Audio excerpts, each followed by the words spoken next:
शायद उल्टा बन रही है। मूल कणों को मापने के लिए एक सूक्ष्म यंत्र बनाया गया। क्या बनाया गया? अति सूक्ष्म, मतलब कि नाभिक जो होता है, नाभिक में क्या होता है, छोटे छोटे कण, छोटे छोटे सूक्ष्म कण होते हैं, सूक्ष्म यंत्र होते हैं, सूक्ष्म द्रव्यमान होते हैं। उन सूक्ष्म द्रव्यमानों को व्यक्त करने के लिए एक बहुत छोटा मात्रक बनाया गया। वो बहुत छोटा मात्रक बनाया गया जिसे हम लोग क्या कहते हैं? परमाणु द्रव्यमान मात्रक कहते हैं। मतलब परमाणु द्रव्यमान मात्रक में आप डेफिनेशन बोल देंगे, द्रव्यमान का वह। हेलो एंड वेलकम बैक दोस्तों, एक बार फिर से स्वागत है आप सभी का आपके अपने प्यारे channel success knowledge YouTube channel पर। दोस्तों, जैसा कि आपको पता है 3 से 4 दिन से आपकी क्लासेस को मैं टाइम से नहीं ले पा रहा हूं, और इस बात को मैं भी बहुत अच्छी तरीके से जानता हूं। ठीक है, बात यह है कि मैं क्लास क्यों नहीं ले पा रहा हूँ और क्यों नहीं लेता हूँ। इन दोनों बातों के पीछे बेटा बहुत बड़ा रीज़न है। अब रीज़न आप पूछोगे क्या है, वो रीज़न मैं आपको बताता हूँ। देखो, रीज़न ये है बेटा कि सर्वप्रथम मैं आपको दे रहा हूँ मैराथन। क्या दे रहा हूँ? मैराथन। मैराथन की अपनी सबसे पहली बात होगी, मैराथन की अपनी 2 क्लासेस हो चुकी हैं। और मैराथन कोई हल्की फुल्की मैराथन नहीं लेते हम लोग। मैराथन जब लेते हैं बेटा तो ऐसी लेते हैं घमासान मैराथन, जिसमें से कि मात्र एक ही क्लास में एक चैप्टर समाप्त कर देते हैं। ठीक है, तो ऐसी ही कुछ क्लासेस ले रहे हैं, इसके कारण से मैं आपको रेगुलर बेसिस पे क्लासेस नहीं दे पा रहा हूँ। तो देखिए, 2 मैराथन हो गई हैं और 2 चैप्टर आपके समाप्त हो चुके हैं पहले से। इस महीने में ही जो मंथ चल रहा है, इस मंथ में ही आपकी पूरी फिजिक्स इसी प्रकार से मैराथन तरीके से खत्म हो जाएगी। अब देखिए, ये चैप्टर है नाभिक। नाभिक के बाद एक चैप्टर बचता हुआ मात्र। ठीक है, और इस चैप्टर में लगभग जो चीज़ें पढ़ाने योग्य थी उनको हटा दिया गया है। ये मेन इसमें था रदरफोर्ड तथा सोडी का नियम। ये लगभग पूछा जाता था, इंपॉर्टेंट डेरिवेशन था। तो इसको 30% सिलेबस में से खत्म कर दिया गया है। जब यार 30% सिलेबस में से इसको खत्म कर दिया गया है, तो अब हमारे पास पढ़ाने के लिए कुछ ऐसी चीज़ें नहीं बची हैं जो कि इस चैप्टर को टाइम लगाएं। अब अगला चैप्टर है, उसमें हमें गेट पढ़ना है, इलेक्ट्रॉनिक युक्तियाँ पढ़नी है, वो चैप्टर बचा है अपना। उस तरह में अपने 13 नहीं 14वां चैप्टर है, 14 चैप्टर समाप्त होने जा रहे हैं। 13वां या 14वां कोई चैप्टर है, ये खत्म होने जा रहा है। अब इसके बाद क्या है? अब इसके बाद अपना एक चैप्टर बचता है, तो उस चैप्टर को मैं पढ़ा दूंगा।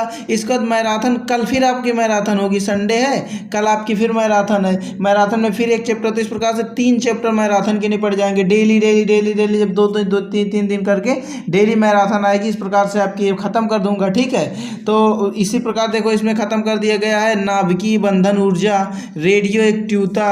रेडियो एक्टिवता से देखो, अल्फा क्षय होता था, बीटा क्षय होता था, गामा क्षय होता था। तो पहले रेडियो एक्टिवता की थ्योरी इतनी समझानी पड़ती थी, फिर इतनी इतनी अल्फा का, इतनी इतनी बीटा का, इतनी इतनी गामा क्षय, नाभिकीय बंधन ऊर्जा, रदरफोर्ड और सोडी का नियम। मतलब 4 से 5 पेज में इतनी चीज़ें आती थी, जिसको इन्होंने क्या कर दिया है, पूरी तरह से समाप्त ही कर दिया है। तो कोई बात नहीं, समाप्त कर दिया है तो क्या हुआ, अब हम लोग इस चैप्टर के बारे में बहुत अच्छे से पढ़ेंगे। सबसे पहले हमें इस चैप्टर में पढ़ना है परमाणु द्रव्यमान। क्या पढ़ना है बेटा?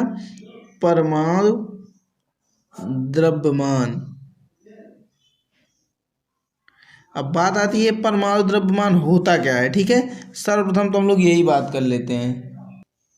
ठीक है, तो देखो परमाणु द्रव्यमान होता क्या है। तो एक बात मैं आपको बता दूं, इस चैप्टर को ज़्यादा से ज़्यादा 2 क्लासेस में समाप्त कर देंगे। और इस चैप्टर के ऐसे कोई खास न्यूमेरिकल्स भी नहीं है जो कि एग्जाम में आपसे बहुत ज़्यादा पूछे जाते हों। मैंने पहले आपको कराया परमाणु। ठीक है, परमाणु और नाभिक, इन दोनों के न्यूमेरिकल्स एक साथ करा दूंगा, परेशान मत होइए। और न्यूमेरिकल की भी आपको सीरीज लगानी है, और एक इंपॉर्टेंट डेरिवेशन की। ठीक है, तो आप बिल्कुल भी परेशान ना होइए, सब कुछ करा दूंगा। बस अब बिल्कुल इन डाउन पोजीशन पे समझिए। अब 3-4 दिन लग करके पहले फिजिक्स को तुम्हारी एंड करते हैं। ठीक है, क्योंकि तुम बहुत परेशान हो, फिजिक्स फिजिक्स फिजिक्स। तो देखिए, ये परमाणु द्रव्यमान होता क्या है। परमाणु द्रव्यमान बेटा एक जो किलोग्राम होता है ना, उस किलोग्राम की तुलना में मतलब छोटा है, किलोग्राम की तुलना में बहुत छोटी चीज, छोटा सा एक उदाहरण है। ठीक है, जैसे किलोग्राम नहीं होता बेटा, उसी प्रकार ये परमाणु द्रव्यमान होता है। लेकिन परमाणु द्रव्यमान किलोग्राम की अपेक्षा बहुत छोटा होता है। क्या होता है? बहुत छोटा, बिल्कुल न्यूनतम छोटा सा पॉइंट होता है। मान लीजिए ये 1 किलोग्राम है, लेकिन उससे बहुत छोटा पॉइंट होता है। तो इसमें आप लिख देंगे परमाणु द्रव्यमान किलोग्राम की तुलना में बहुत कम होता है। और उदाहरण के लिए मान लीजिए कार्बन के परमाणु, कार्बन के छोटे छोटे परमाणु होते हैं, उन्हीं को उदाहरण में ले सकते हो आप। तो यहाँ पे सर्वप्रथम आपको जो डेफिनेशन लिख देनी है वो ये लिखनी है। देखो, मैं बताता हूँ आपको, है ना। आपको डेफिनेशन ये लिखनी है, लिखना है कि परमाणु द्रव्यमान किलोवाट की तुलना में, परमाणु द्रव्यमान किलोवाट की तुलना में किलोवाट की तुलना में बहुत कम है। क्या है? बहुत कम है। उदाहरण के लिए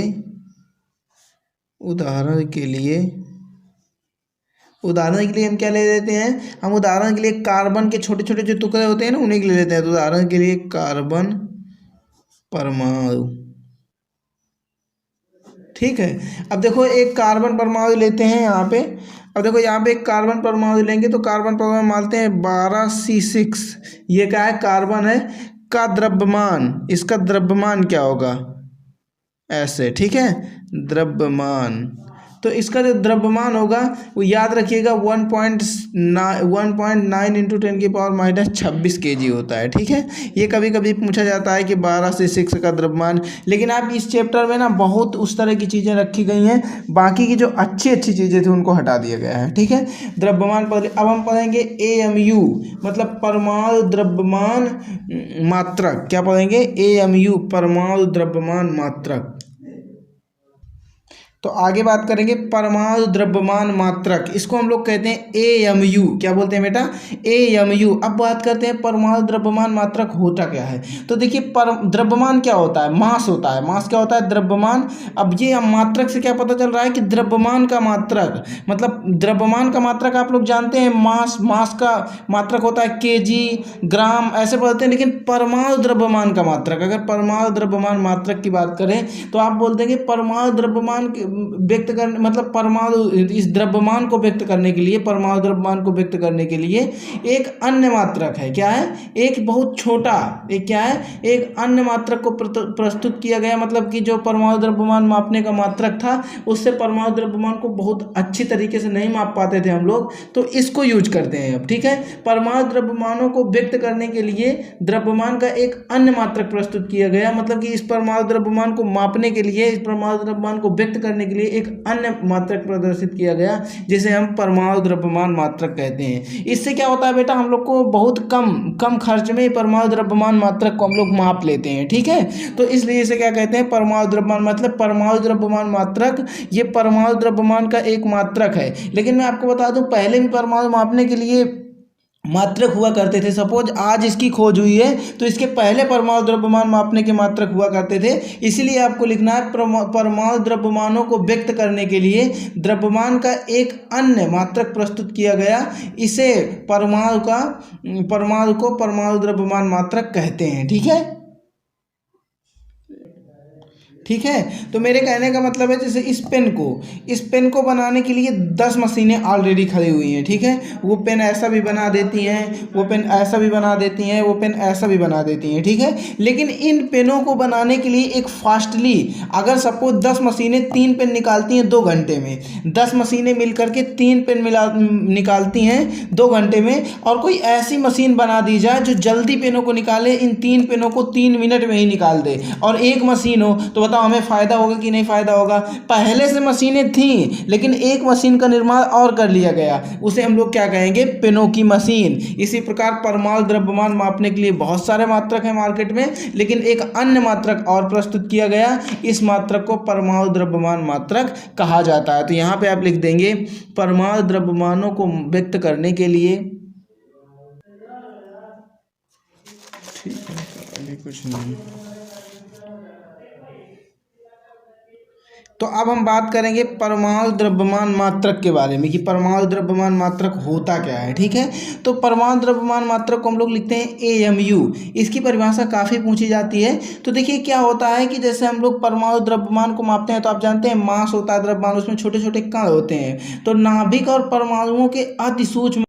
तो यूपी वालों डाउटनट पर बवाल मच गया है, क्योंकि 9वीं और 10वीं वालों का 30,000 वाला सिलेबस अब मिलेगा आपको मात्र 3,000 रुपये में। और 11वीं से 12वीं वालों का 50,000 वाला सिलेबस मात्र 5,000 रुपये में, जिसमें से आपको मिलेगा सभी सब्जेक्ट की वीडियो कक्षाएं, रोजाना होमवर्क, डाउट के समाधान, टीचर नोट, पिछले सालों के अनुसार पेपर, क्विज और पूरे कोर्स का रिवीजन।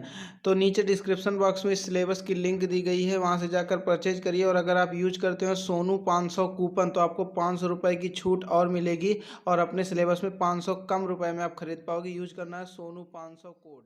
छोटा है, सपोज करो द्रव्यमान का मात्रक इतना बड़ा है, इतने बड़े द्रव्यमान को मापते हैं, परंतु ये अगर इतना छोटा आ जाए, इतना छोटा, और वो छोटे छोटे कणों को माप पाए, मतलब यहाँ पे जैसे सरफेस पे हमारे बहुत सारे कीटाणु घूम रहे होंगे, उनको देख पाए, इतना छोटा मात्रक आ जाए, तो यही है, ये परमाणु द्रव्यमान का छोटा मात्रक है। मतलब सूक्ष्म कणों को मापने के लिए इसका प्रयोग किया जाता है। AMU यानी परमाणु द्रव्यमान मात्रक कहलाता है। तो यहाँ पे आप लिखेंगे मूल कणों को, मूल कण का मतलब क्या होता है, छोटे छोटे कण, मूल कणों को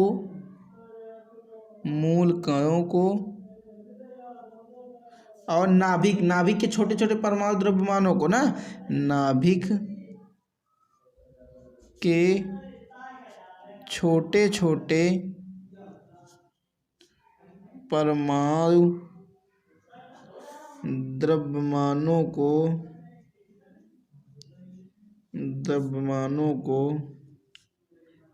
मापने के लिए एक बहुत छोटा मात्रक बनाया गया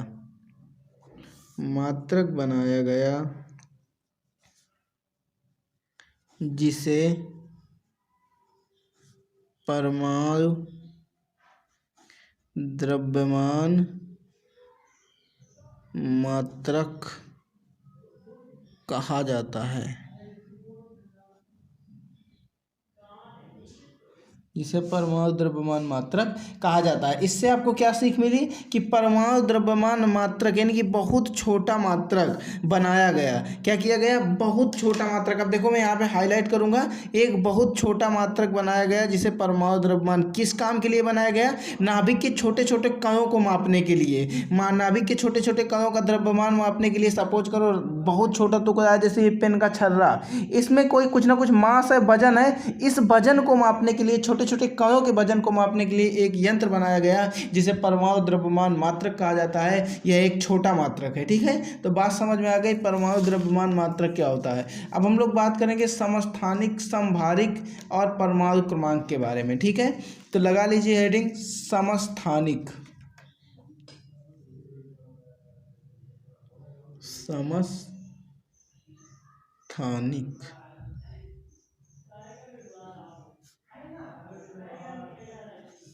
अब देखो समस्थानिक क्या होते हैं। अब देखो ये बताओ, समस्थानिक मतलब होता है समान, सा से क्या हो जाएगा, समान। अब क्या समान होंगे, तो देखिए समान, अब समान क्या होंगे, परमाणु क्रमांक, समान क्या होंगे, परमाणु क्रमांक। समस्थानिक, समस्थानिक मतलब कि समान स्थान पे, वह ऐसे तत्व जिनके परमाणु क्रमांक समान हो परंतु परमाणु भार भिन्न हो। परमाणु क्रमांक जिसके समस्थानिक मतलब कि समान स्थान पर परमाणु क्रमांक क्या हो, समान हो, और ये क्या हो, भिन्न हो। परमाणु भार भिन्न हो, क्या कहलाएगा, मतलब ये अलग हो। ठीक है, परमाणु भार भिन्न हो या अलग हो, क्या कहलाएगा, समस्थानिक कहलाएगा। मतलब आप बोल देंगे ऐसे तत्व जो जिनके परमाणु क्रमांक बराबर हैं लेकिन परमाणु भार भिन्न भिन्न हैं। क्या बराबर है, परमाणु क्रमांक बराबर है परंतु परमाणु भार अलग अलग हैं, उन्हें समस्थानिक कहा जाता है। समस्थानिक की डेफिनेशन बेटा क्या बोलोगे आप लोग बोलोगे, देखो ये नीचे आपके इधर लिख दीजिएगा ZXA, तो ये आपका होता है नीचे वाला होता है, पर Z होता है, ये नीचे वाला होता है परमाणु क्रमांक। ये क्या होता है, परमाणु क्रमांक।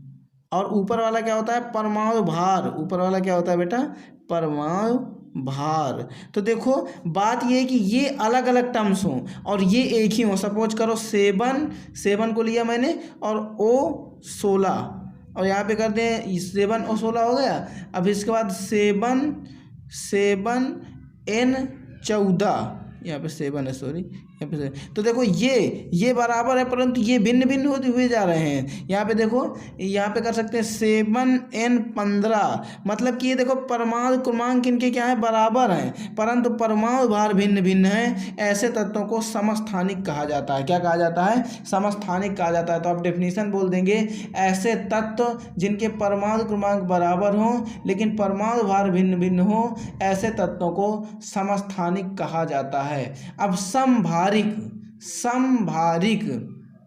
अब हेडिंग लगा लो आगे, समभारिक। आप डेफिनेशन लिख लेना, क्योंकि अब देखो मैं समझा दूंगा, मेरे पास मतलब कि नोट इनमें करना ही क्या है, एग्जाम्पल में यही चीज़ लिख देना, एज, दैट इज, मतलब जैसे, यहाँ पे हेडिंग लगाना जैसे, ये लिख देना, ठीक है। अब हेडिंग लगा लो समभारिक। समभारिक से तुम्हें क्या पता चल रहा है? समान भार वाले। समभारिक अच्छे से लिखता हूँ मैं, समभारिक मतलब जो समान भार वाले हों उनको हम लोग क्या कहेंगे? समभारिक कहेंगे। तो देखो समभारिक बोल देंगे ऐसे तत्व जिनके परमाणु भार समान हो, समभारिक कहलाता है। क्या बोल दोगे समभारिक में? ये परमाणु भार ऊपर का क्या होता है? परमाणु भार, ये समान होना चाहिए। एज फॉर एग्जाम्पल यहाँ पे लिख देता हूँ 8O16 और 9X16, मतलब ये देखो ये भिन्न भिन्न है, परंतु ये परमाणु क्रमांक क्या है? समान है। ऐसे तत्व को हम क्या बोलते हैं? समभारिक बोलते हैं। तो आप बोल देंगे समभारिक में ऐसे तत्व जिनके परमाणु भार अलग अलग हों परंतु परमाणु क्रमांक समान हो। यहाँ पे परमाणु क्रमांक समान हो, सॉरी, यहाँ पे समभारिक, हाँ, इनके भार क्या हो? नीचे के क्या होता है? परमाणु क्रमांक, और ऊपर का होता है भार, ठीक है। तो ऊपर के जो है भार हमारे जैसे 16 है, ये 9 8, ये बदल गया, ये नहीं बदला, ये 16 बना रहा। तो मतलब इसके परमाणु भार बराबर है परंतु परमाणु क्रमांक अलग अलग हैं। ऐसे तत्व को हम लोग बोलते हैं समभारिक। तो बोलो समझ में आया? बोल देंगे आप ऐसे तत्व जिनके, ये ऊपर बेटा भार होता है, नीचे क्रमांक होता है, आप याद रखिए। ऊपर वाले बराबर हो, नीचे वाले अलग अलग हो, समभारिक। अरे इससे नाम से ही क्लियर है यार, समभारिक मतलब समान भार वाले। जे ऐसे तत्व जिनके भार बराबर हो परंतु क्रमांक अलग अलग हो या परमाणु क्रमांक अलग अलग हो, ऐसे तत्वों को हम लोग क्या बोलते हैं बेटा? ऐसे तत्वों को बोलते हैं समभारिक। अब हेडिंग लगा रहे हो परमाणु क्रमांक, इसको भी मैं समझा देता हूँ डायरेक्ट। परमाणु क्रमांक,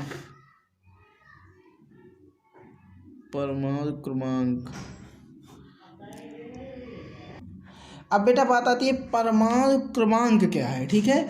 तो एक बात मैं आपको बता दूं, आप ये चैप्टर कौन सा पढ़ रहे हैं? नाभिक चैप्टर पढ़ रहे हैं, ठीक है।